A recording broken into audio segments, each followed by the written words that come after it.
আজকে হলো শনিবার আর আমাদের ছিল আউটিং, কিন্তু আমরা আজকে ভেবেইছিলাম বাইরে থেকে আমরা আজকে কিচ্ছু খাবো না, রুমেই বানানো হবে চিকেন রোল আর চিকেন পকোড়া। আর ওটা কি দেখেছি বলো তো, এমন আমি ময়দা মেখেছি যে গায়ে মেখে ফেলেছি। আর এখানে দেখো চিকেন পকোড়া বানানো হচ্ছে। তো চলো তাড়াতাড়ি করে চিকেন রোল আর চিকেন পকোড়াটা খেয়ে নিই, কারণ আজকে আমাদের রুমে হতে চলেছে একটা স্পেশাল জিনিস। আর আমি এখন দেখো এখানে বানিয়ে নিচ্ছি পায়েস। আর দেখো কতগুলো বেলুন ফুলিয়ে রাখা হয়েছে।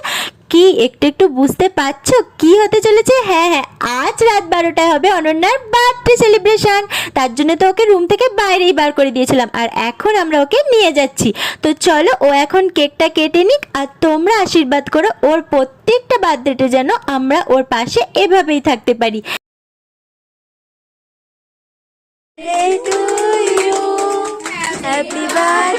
ও এখন কেকটা কাটুক, আর তোমরা কি করছো? তাড়াতাড়ি যাও চ্যানেলটাকে সাবস্ক্রাইব করো। তো আজকের মতো টাটা।